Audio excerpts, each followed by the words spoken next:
तर महाराष्ट्रातल्या शहरांमधल्या बातम्या आपण पाहिलेल्या आहेत। आता पुढे वळूयात।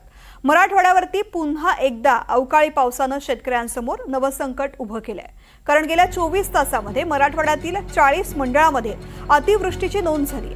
आधीच सप्टेंबर आणि ऑक्टोबर महिन्यात झालेल्या पावसामुळे पिकं मातीमोल झाली आहेत। त्यातून उरल्या सुरल्या पिकाला वाचवण्यासाठी शेतकऱ्यांची धडपड सुरू आहे। पण अवकाळी पावसानं ही पिकं देखील उद्ध्वस्त केली आहेत। छत्रपती संभाजीनगरच्या पाचोड गावातून शेतकऱ्यांच्या नुकसानाचा आढावा घेतलाय आमचे प्रतिनिधी मोहसिन शेख यांनी।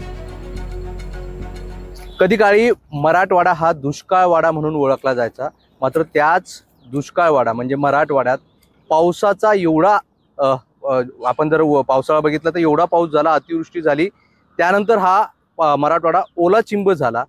त्यातून शेतकरी कुठेतरी सावरत होता, मात्र आता आणखी अवकाळी पावसाने या शेतकऱ्यावर नवं संकट उभं केलं आहे। दिवाळीनंतर तरी हा पाऊस थांबेल अशी अपेक्षा होती, मात्र अजूनही अनेक भागात पाऊस पडतोय। कालची जी आकडेवारी बघितली तर मराठवाड्यात तब्बल 40 मंडळांमध्ये अतिवृष्टी झाली आणि त्यामुळे असा हा सगळा कापूस जो वेचणीला आला आहे तो आता काळा पडणार आहे। कारण या शेतामध्ये हे बघा अजूनही पाणी वाहतं पाणी आहे आणि अशी सगळी परिस्थितीत या शेतकऱ्याने कसं जगावा असा प्रश्न आहे। दिवाळी गोड झाली का हो? नाही, दिवाळी काळी झाली सर आमची। गोड पैसे देईन म्हणले होते गव्हर्नमेंट, पण पैसे काही दिले नाही आणि आमच्या मंडळात जवळ 100% नुकसान झालेले आहे। पण संभाजीनगर फक्त 75%च गव्हर्नमेंटने दाखवलेलं आहे। तर लवकरात लवकर आमचे नुकसान भरपाई। आता या कापसाला हे वेचणीला आलं होतं ना, याचं काय होणार आता? याचं पुरं काळ होणार आहे आणि हे पुरं काळ याला कोंब फुटून राहिलेले, याला कोंब फुटून राहिले। आमची इतकी नुकसान हो राहिले की लय नुकसान झालेली याला। काय नाव तुमचं? माझं नाव ज्ञानेश्वर वाघ।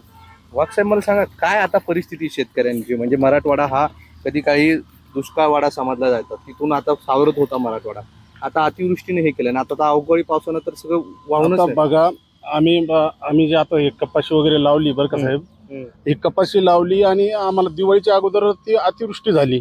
त्याच्यातून आम्ही सावरतो तर दिवाळीचं तर समजा दिवाळी झाली, नंतर म्हटलं आता चला आता थोडाफार नाच तर झालाय, परंतु आता हे कापूस हे बघा, आता ही सरकी आहे, हे बघा काळे बोंडे पडले, यातून पाणी बघा, हे कसं जगावं शेतकरी? आणि काय आता हे बोंड कसा हा कापूस वेचायचा आहे, काय करायचं आता आम्ही? सांगा तुम्ही काय करणार आहे? सावकाराचं कर्ज झालंय, बँकेचं कर्ज आहे, करायचं काय आम्ही आता नेमकं तुम्ही हेच सांगा। आणि सरकारनं सांगितलं की बा तुमची दिवाळी आम्ही गोड करू, तुमची दिवाळी गोड करू, ही दिवाळी आमची ही काळी झाली। सुमित पवारसह मी मोहसिन शेख, NDTV, पाचोड, पैठण, छत्रपती संभाजीनगर।